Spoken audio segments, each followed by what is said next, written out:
نحمده ونصلي ونسلم على رسوله الكريم اما بعد فاعوذ بالله من الشیطان الرجیم بسم اللہ الرحمن الرحیم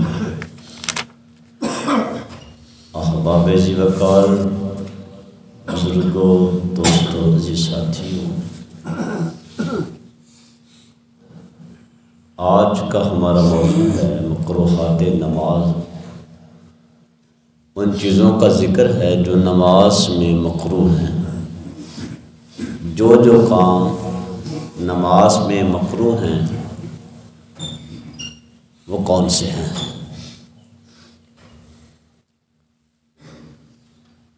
بھوک اور پیاس کی حالت میں نماز پڑھنا مکروہ ہے، اس لیے کہتے ہیں کہ پہلے طعام پھر بعد میں نماز۔ اگر کسی کو بھوک لگی ہے تو پہلے کھانا کھا لے، پیاس لگی ہے تو پہلے پانی پی لے، اس کے بعد کیا کرے؟ نماز پڑھے۔ وہ اس لیے مکروہ قرار دیا گیا ہے کہ بھوک اور پیاس کی حالت میں جب نماز پڑھے گا تو اس کی توجہ، اس کا دھیان کھانے کی طرف رہے گا، پانی کی طرف رہے گا۔ تو جبکہ حکم کیا ہے کہ نماز کو پورے خشوع اور خضوع کے ساتھ، رب کے ساتھ تعلق، کانٹیکٹ قائم کر کے، رابطہ قائم کر کے نماز پڑھے۔ اس لیے تو فرمایا کہ الصلاۃ معراج المومن، نماز مومن کی معراج ہے۔ نماز ایسے پڑھو گویا تم رب کو دیکھ رہے ہو، رب کو تم دیکھ رہے ہو۔ اور اگر ابھی اس پوزیشن تک نہیں پہنچے، ابھی تک اس مقام تک نہیں پہنچے کہ بندہ نماز پڑھتے ہوئے رب کو دیکھ لے، یہ بھی ایک مقام ہے۔ جب بندہ اس مقام تک پہنچتا ہے نا تو پھر جب نماز پڑھتا ہے تو رب کو دیکھتا ہے۔ مولا کائنات سیدنا علی المرتضیٰ کرم اللہ وجہ الکریم سے کسی نے پوچھا، اے علی، جس رب کی عبادت کرتا ہے اس رب کو دیکھا بھی ہے؟ تو آپ نے فرمایا کہ میں اس وقت تک سجدہ ہی نہیں کرتا جب تک رب کو دیکھ نہیں لیتا ہوں۔ تو یہ ایک مقام اور مرتبہ ہے، جب بندہ اس مقام تک پہ پہنچتا ہے تو پھر بندہ رب کو نماز میں دیکھتا ہے۔ فرمایا اگر اس پوزیشن میں نہیں ہو کہ نماز پڑھتے ہوئے رب کو دیکھو تو کم از کم یہی سوچ لو وہ رب تمہیں دیکھ رہا ہے۔ رب تمہیں اس انداز سے نماز پڑھو کہ رب تمہیں دیکھ رہا ہے۔ تمہارے دل کے اندر جو خیالات ہیں کسی اور کے نہ ہوں، صرف اور صرف تمہارے جو تعلق ہے وہ رب کے ساتھ ہونا چاہیے۔ تو اس لیے فرمایا کہ بھوک پیاس کی صورت میں نماز پڑھنا کیا ہے؟ مکروہ ہے۔ پیشاب اور پخانہ روک کر نماز پڑھنا، اس کو واش روم آیا ہوا ہے لیکن وہ جلدی نماز پڑھ رہا ہے، واش روم کو روک کے نماز پڑھ رہا ہے، تو اس صورت میں بھی اس کی توجہ بٹ جائے گی۔ تو حکم کیا ہے کہ پہلے فارغ ہو جائے، واش روم سے ہو کے مکمل طور پہ مطمئن جب ہو تو پھر نماز پڑھے۔ نماز میں ایسا کام کرنا جو نماز کے خشوع کو روکنے والا ہو، نماز میں خارش کرنا، کھجلی کرنا، کپڑوں کو سمیٹنا، یہ کیا ہے؟ مکروہ ہے۔ ایسا کام نہیں کرنا چاہیے، ہے نا۔ اس سے نماز کے خشوع اور خضوع میں فرق آتا ہے۔ دونوں پاؤں کو خوب ملا لینا نماز کے اندر، یہ بھی کیا ہے؟ مکروہ ہے۔ نماز میں کم از کم فاصلہ کتنا بتایا تھا؟ 4 انگلی کا، زیادہ سے زیادہ 1 بلشت کا میں نے فاصلہ بتایا تھا کہ کم از کم 4 انگلی کا فاصلہ ہو۔ جب بندہ کھڑے ہو کر نماز پڑھتا ہے نا تو اس کے پاؤں کے درمیان کا فاصلہ 4 انگلی کا ہو، کم از کم، اس سے کم نہ ہو۔ زیادہ سے زیادہ 1 بلشت کا فاصلہ ہو، 1 بلشت سے زیادہ نہ ہو، ٹھیک ہے۔ یہ جو ٹانگیں چوڑی کر کے کھڑے ہو جاتے ہیں نا، ان کا کوئی یہاں پہ جو ہے وہ ثبوت نہیں ملتا کہ بیچ میں اتنا فاصلہ ہو اور ساتھ والا بندہ پریشان ہو رہا ہو، ہے نا، اس کو الجھن ہو رہی ہو، تو ایسا کہیں بھی ثبوت نہیں ہے۔ 4 انگلی، زیادہ سے زیادہ 1 بلشت ہے۔ سجدے میں 1 یا دونوں پاؤں کا اٹھا لینا، یہ بھی کیا ہے؟ مکروہ ہے۔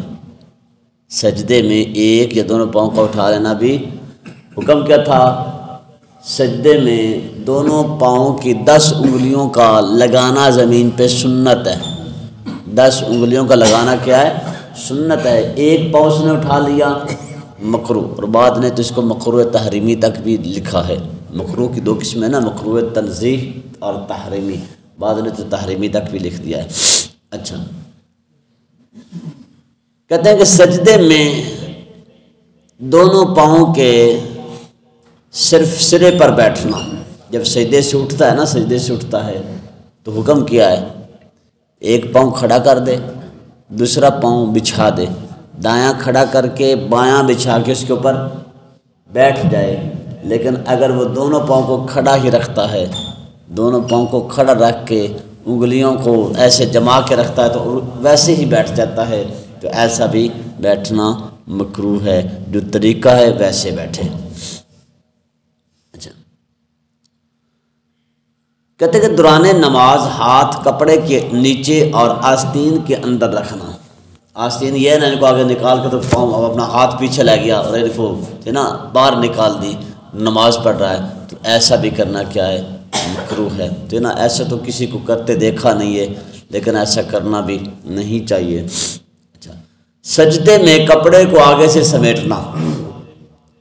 کسی نے اگر لٹھا وٹھا پہنا ہوا ہو نا، کاٹن واٹن، تو وہ بڑے کپڑے کو سمیٹتا ہے جب نماز پڑھنے لگتا ہے، تو کبھی آگے سے سمیٹتا ہے، کبھی پیچھے سے سمیٹتا ہے۔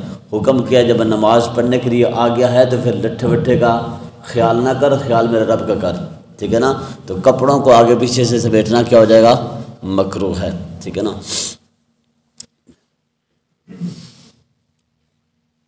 نماز کے اندر انگلیاں چٹکھانا، بدن کھجلانا، جمائی لینا، داڑھی کے بالوں سے کھیلنا۔ اب کچھ لوگوں کو عادت بھی ہوتی ہے، نماز پڑھ رہے تھے تو یہ بھی ایسے بھی کر رہے ہوتے ہیں۔ نماز کے اندر پوری نماز میں داڑھی سے کھیل بھی نہیں سکتا، کپڑوں کو جناب جی آگے پیچھے بھی نہیں کر سکتا، انگلیاں چٹکھانا یہ بھی نہیں کر سکتا، ٹھیک ہے نا؟ جمائی لینا بھی کیا ہے؟ مکروہ ہے۔ یہ چیزیں چھوٹی چھوٹی ہیں، ان کو ہمیں سمجھنا، ان کا جاننا یہ ضروری ہوتا ہے نا؟ ہم چونکہ ان کو سیریس نہیں نہ لیتے، ان مسائل کو ہم نماز پہلے تو بس جی نماز ہی تو پڑھنی ہے، ان مسائل کو جب ہم سیریس نہیں لیں گے، ان پہ عمل نہیں کریں گے، سنیں گے نہیں، تو پھر کیا ہوگا؟ کل کو چونکہ عادت بن جائے گی، جب عادت بن جائے گی تو ہم تو کہیں گے کہ نماز ہے ہی ایسی۔ پھر جب کوئی علامہ صاحب آپ کو مسئلہ بتائے گا تو پھر کہیں گے ہم نے تو ساری زندگی میں سنا ہی نہیں ہے۔ پھر الٹا قصور علامہ صاحب کا ہوتا ہے کہ ہم نے تو سنا ہی نہیں ہے۔ سنا تم نے کافی ہے، لیکن تم نے عمل نہیں کیا۔ بات یہ ہے۔ سجدے کی جگہ سے کنکریاں ہٹانا، سجدے کی جگہ پھونکنا۔ جب نماز پڑھنا شروع ہو تو پہلے جہاں نماز پڑھ اس کی صفائی کر لو۔ یہ نہ ہو کہ جب نماز تو شروع کر اللہ اکبر، تو جب سجدے جان لگا تو اس نے تو بڑے جناب جی نہا دھو کے آیا تھا، کپڑا اس نے اچھا لٹھا وٹھا پہنا ہوا تھا، سجدے والی جگہ پہ مٹی کافی لگی ہے، وہاں پہ بھی مٹی ہے، گرد و غبار ہے۔ اب نماز کے اندر اس کو پھونک مارتا ہے، نماز کے اندر اس کو ہاتھ سے صاف کرتا ہے، نہیں۔ حکم کیا اب نماز ایسے پڑھ لیا تو پہلے کرتا ہے یہ کام کہ مکمل طور پہ صفائی کر کے، ٹھیک ہے نا، گرد و غبار کو ہٹاتا تو نماز پڑھتا، ٹھیک ہے نا۔ اب نماز ایسے ہی پڑھ اور پیچھے ہٹانے کا حکم نہیں ہے۔ سجدے میں پاؤں کی انگلیاں ملا لینا۔ اب کچھ صاحب جو ہیں، آپ کی بات نہیں کر رہا، ایک اور جو طبقہ ہے وہ کیا کرتے ہیں، سجدے میں جاتے ہیں تو دونوں پاؤں کو ملا لیتے ہیں، پھر جب سجدے سے کھڑے ہوتے تو پھر پاؤں کا درمیان فاصلہ کتنا؟ ایک برشت سے بھی زیادہ۔ سجدے میں گیا تو پاؤں کو ملا لیا، سجدے سے اٹھا تو پھر کیا ہے؟ حکم کیا ہے کہ دائیں پاؤں کو ایسے جما کر رکھو، دائیں پاؤں کو، جو دایاں تمہارا سجا پاؤں ہے اس کو جما کے رکھو، وہ اپنی جگہ سے آگے پیچھے نہ ہو۔ آگے پیچھے یہاں کیا ہوتا ہے؟ یہاں سجدے میں پاؤں بالکل ملا لیتے ہیں، اور جب سجدے سے اٹھا تو جی پاؤں کے درمیان فاصلہ کم از کم ایک برشت سے بھی زیادہ، تو یہ کیا طریقہ ہے؟ مکروہ ہے، ٹھیک ہے نا۔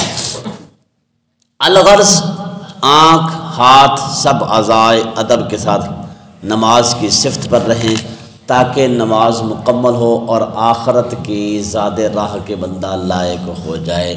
یہ چیزیں جاننا، یہ چیزیں سمجھنا ہمارے لیے اشد ضروری ہیں۔